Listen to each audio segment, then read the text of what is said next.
Well, Memorial Day marked the start of what's called the 100 deadliest days for teenage drivers. That period runs from Memorial Day to Labor Day, and according to AAA, more than 30% of deaths involving teen drivers happen during that time. Molly Hart from AAA is joining us now to talk about all of this. The numbers are startling when we think about nearly 7 people a day dying in the summer.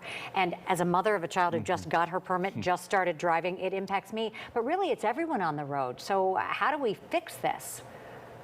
You know, it's a very sobering, there are very sobering statistics. And you're right, we just kicked off the 100 most deadliest days for teen drivers. And what needs to be known is that traffic crashes are the leading cause of deaths for U.S. teens from the age of 16 to 19. And what's even more interesting to know is that the causes of the accident, or what leads to these crashes, I should say, they're crashes because accidents can be preventable. It's teen passengers are the biggest distractor for the teen drivers. So it's who's in the car with the teen. What's going on there that makes it especially dangerous? You know, they're not mature drivers yet. They haven't had as much experience on the road. So, and I'm sure you've seen, and you've had your teenage kids, they play the radio loud. They're not really focused on keeping their eyes on the road.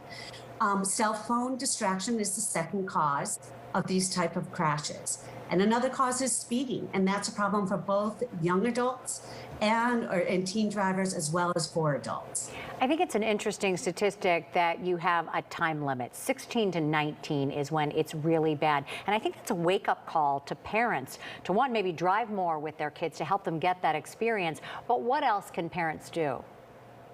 Parents need to be a role model, as do older brothers, sisters, aunts, and uncles. Maintaining that speed limit, showing them what it's like, not using the cell phone or Bluetooth while you're in the car. And it is state law that Bluetooth and cell phone use for the kids between the ages of 16 and 18 is illegal when they're driving.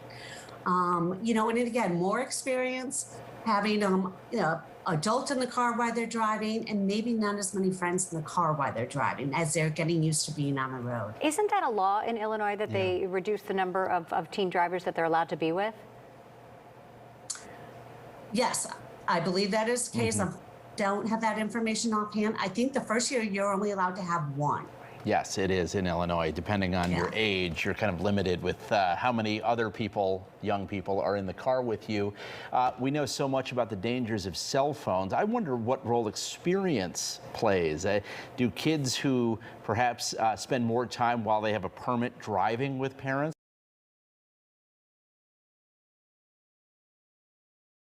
Stop driving with a mature driver like a parent or, you know, a brother or sister certainly lends a role into safe driving habits. And again, that's not using your Bluetooth, you know, and remain focused. You know, as we share, taking your eyes off the road for 2 seconds doubles the increase of a crash. So this is all so important for everyone.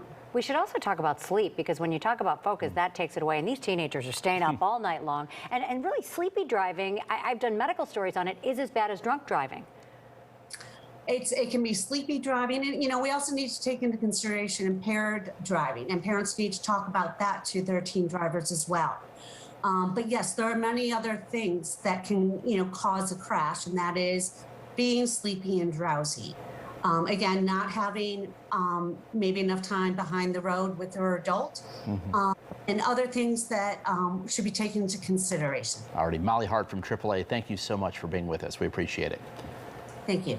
Still to come.